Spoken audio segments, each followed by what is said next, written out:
RCI এর নতুন guideline অনুসারে ক্লাস 12-এ পিওর সায়েন্স না থাকলে কি ক্লিনিক্যাল সাইকোলজিস্ট হওয়া যাবে না? উত্তর হলো হ্যাঁ, যাবে।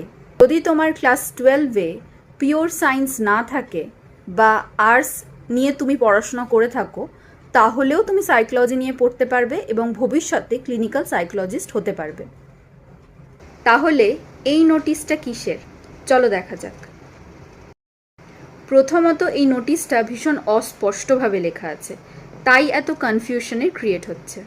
এবং দ্বিতীয়ত, এই নোটিশটাতে একবারের জন্য লেখা নেই যে পূর্ববর্তী কোর্সগুলো অর্থাৎ বিএ ইন সাইকোলজি এবং বিএসসি ইন সাইকোলজি এই কোর্সগুলো আর থাকবে না অথবা ডিসকন্টিনিউ করা হয়েছে। তাই পিওর সায়েন্স না থাকলে যে সাইকোলজিস্ট হওয়া যাবে না বা সাইকোলজি নিয়ে পড়া যাবে না, এটি সম্পূর্ণ ভুল কথা। তোমরা যারা সাইকোলজি নিয়ে পড়বে ভাবছো, তারা নিশ্চিন্তে বিএ এবং বিএসসিতে এনরোল করতে পারো, অর্থাৎ BA and BSc in psychology নিয়ে পড়তেই পারো। এবং ভবিষ্যতে যদি তোমরা বিএ ইন সাইকোলজি নিয়েও পড়ো, তাহলেও তোমরা ক্লিনিক্যাল সাইকোলজিস্ট হতে পারবে। এই গাইডলাইন অনুযায়ী আরসিআই সায়েন্স এবং ইকুইভ্যালেন্ট সাবজেক্ট স্ট্রিমের জন্য বা কম্বিনেশনের জন্য একটা নতুন কোর্স চালু করতে চলেছে, যেটার নাম হলো বিএসসি ইন ক্লিনিক্যাল সাইকোলজি। প্রশ্ন হলো, এই আরসিআইটা আবার কে? আরসিআই এর পুরো নাম হলো রিহ্যাবিলিটেশন কাউন্সিল অফ ইন্ডিয়া, যেটা একটা গভর্নমেন্ট বডি। এখান থেকে বিভিন্ন ট্রেনিং প্রোগ্রামস এবং কোর্সেস প্রোভাইড করা হয় বা কোর্সেস করানো হয় মেনলি ডিসেবলড, ডিসঅ্যাডভান্টেজ এবং স্পেশাল এডুকেশন যাদের দরকার সেই সমস্ত মানুষজনদের জন্য। রিহ্যাবিলিটেশন কাউন্সিল সেন্টার বলতে সেখানে অনেক ডিপার্টমেন্ট পড়ে এবং মেন্টাল হেলথ সেই সমস্ত ডিপার্টমেন্টের মধ্যে ছোট্ট একটা ডিপার্টমেন্ট। আরসিআই থেকে ক্লিনিক্যাল সাইকোলজিস্টদের জন্য একটি লাইসেন্স প্রোভাইড করা হয়, আর কিছু কোর্সেস আছে যেটা সাইকোলজিতে আরসিআই এর আন্ডারে করা যায়। এবার এই বছর থেকে আরও একটি কোর্স চালু করা হয়েছে আরসিআই এর তরফ থেকে, যেটিরই নাম হলো বিএসসি ইন ক্লিনিক্যাল সাইকোলজি, যেটাকে নিয়ে এত কনফিউশন তোমাদের মধ্যে দেখা যাচ্ছে। এই কোর্সটা ইন্ট্রোডিউস করার কারণ হলো, একটা সার্ভেতে দেখা গেছে ইন্ডিয়াতে মেন্টাল হেলথ ফিল্ডে প্রফেশনালদের সংখ্যা অনেক কম, অর্থাৎ সাইকায়াট্রিস্ট, সাইকোলজিস্ট, কাউন্সিলার্স এনাদের সংখ্যা অনেক কম। এটার কারণেই আরসিআই নতুন ইনিশিয়েটিভ নিয়ে একটি কোর্স লঞ্চ করছে গ্র্যাজুয়েশন লেভেলে। এই কোর্সটির অনেকগুলো বেনিফিট আছে, তো সেই বেনিফিটগুলোর ব্যাপারে আমরা একটু জেনে নেব। প্রথম বেনিফিট, 4 বছরের এই বিএসসি ইন ক্লিনিক্যাল সাইকোলজি কোর্সটা করলে একটা লাইসেন্স পাওয়া যাবে, যেটা আরসিআই প্রোভাইড করছে। তবে এই লাইসেন্সটি কিন্তু কাউন্সিলিং সাইকোলজিস্টদের জন্য, ক্লিনিক্যাল সাইকোলজিস্টদের জন্য নয়। ক্লিনিক্যাল সাইকোলজিস্ট হতে গেলে এমফিল অর্থাৎ বর্তমানে যেটি এমসাই, সেই কোর্সটি করতে হবে। এর আগে পর্যন্ত যারা বিএসসি অথবা বিএ এবং মাস্টার্স ডিগ্রি সাইকোলজিতে করতো, তারা মেনলি কাউন্সিলারের কাজ করত বা নিজেদেরকে কাউন্সিলিং সাইকোলজিস্ট বলতেন, এবং তারা বেশ কিছু বছর কাজও করেছেন, এখনও করছেন। অনেক সাকসেসফুল কাউন্সিলারকে আমরা দেখতে পাই। তবে তাদের কাছে কিন্তু কোনো লাইসেন্স নেই, যেটা এই কোর্সটা যদি করা হয় তবে আরসিআই নিজে থেকে এই লাইসেন্সটা প্রোভাইড করছে।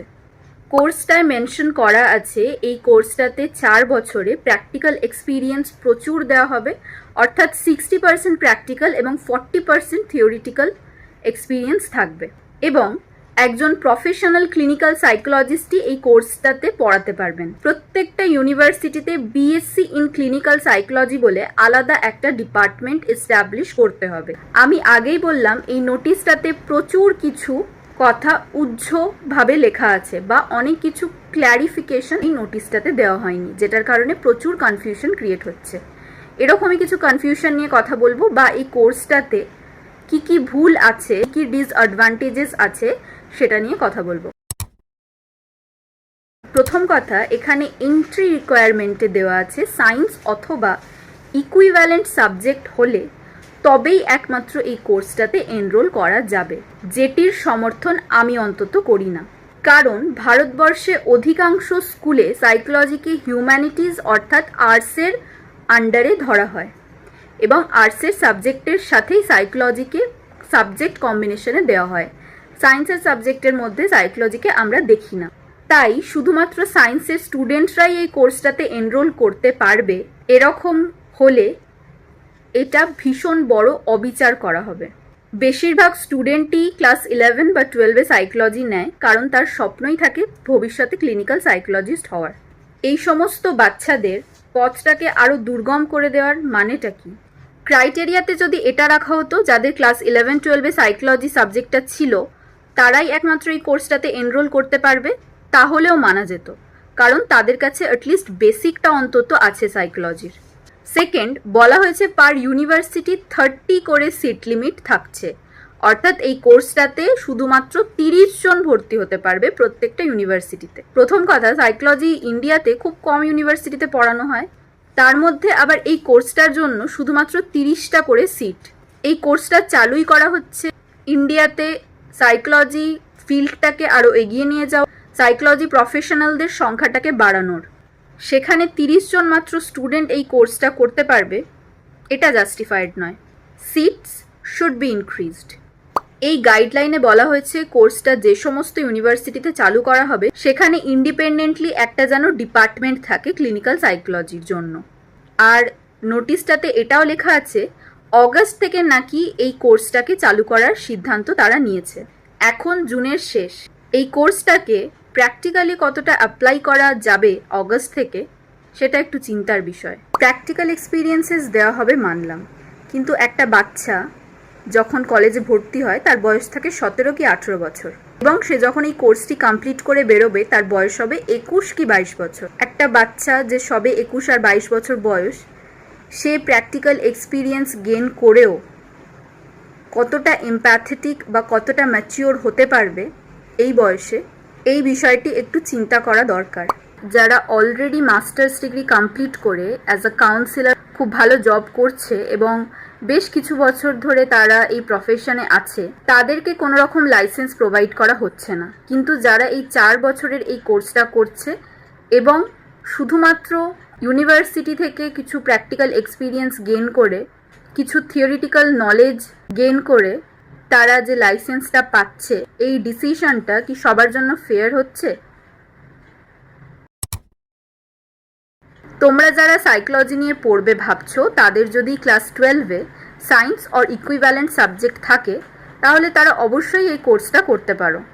তাতে তোমরা একটা লাইসেন্স পাচ্ছ কাউন্সিলিং সাইকোলজিস্টের, এবং যদি ক্লিনিক্যাল সাইকোলজিস্ট হতে যাও তোমরা ভবিষ্যতে, তখন তোমাদের এমফিল অর্থাৎ বর্তমানে যেটি এমসাই ডিগ্রি সেটা করতে হবে, তাহলেই তোমরা ক্লিনিক্যাল সাইকোলজিস্ট হতে পারবে। এবার বলি আর্টস স্ট্রিমদের কথায়, অর্থাৎ যাদের ক্লাস 11 বা 12-এ সায়েন্স স্ট্রিম কিংবা ইকুইভ্যালেন্ট সাবজেক্ট কম্বিনেশন ছিল না, অর্থাৎ সায়েন্সের সমান যে সমস্ত সাবজেক্টগুলো যেমন জিওগ্রাফি, লাইফ সায়েন্স, এই সমস্ত সাবজেক্টগুলো যাদের ছিল না, তারাও বিএ ইন সাইকোলজি কিংবা বিএসসি ইন সাইকোলজি, যেটা নর্মাল কোর্স, যেটা সমস্ত ইউনিভার্সিটি অর্থাৎ Calcutta university, state university, Delhi university, সমস্ত ইউনিভার্সিটিতে, যে সমস্ত ইউনিভার্সিটিগুলোতে সাইকোলজি পড়ানো হয় সেই সমস্ত ইউনিভার্সিটিতে এই কোর্সগুলো দেওয়া হয়, অর্থাৎ গ্র্যাজুয়েশনের যে কোর্সগুলো, বিএ ইন সাইকোলজি অথবা বিএসসি ইন সাইকোলজি, সেই কোর্সটা করলে 4 বছরের কোর্স, তোমরা তারপর এমফিল বা এমসাই ডিগ্রি করলে অবশ্যই ক্লিনিক্যাল সাইকোলজিস্ট হতে পারবে। এখানে আর্টস স্ট্রিমরা যে ক্লিনিক্যাল সাইকোলজিস্ট হতে পারবে না, শুধুমাত্র সায়েন্স যারা পড়ছো ক্লাস 12-এ বা সায়েন্সের ব্যাকগ্রাউন্ড যাদের, তারাই একমাত্র ক্লিনিক্যাল সাইকোলজিস্ট হতে পারবে, এই কথাটা বা এই ধারণাটা সম্পূর্ণ ভুল। তাই তোমরা নিশ্চিন্তে সাইকোলজি নিয়ে পড়তে পারো, নিশ্চিন্তে তোমরা এই কোর্সটাতেও এনরোল করতে পারো, কারণ এটা খুব ভালো ইনিশিয়েটিভ নেওয়া হয়েছে। তবে আমি যে জায়গাগুলো মনে করলাম চেঞ্জ হওয়া দরকার সেগুলো আমি ভিডিওতে ডেসক্রাইব করে দিলাম। তোমাদের আরও যদি কোনো কনফিউশন থাকে আমাকে অবশ্যই কমেন্ট বক্সে লিখে জানাও, আমি প্রত্যেকটা কমেন্টে রিপ্লাই দিই। আর আরও এরকম নতুন নতুন ভিডিও পেতে গেলে আমার চ্যানেলটাকে সাবস্ক্রাইব করতে হবে, এবং এই ভিডিওটা ভালো লাগলে একটা লাইক করে দেবে। দেখা হবে খুব তাড়াতাড়ি নেক্সট ভিডিওতে।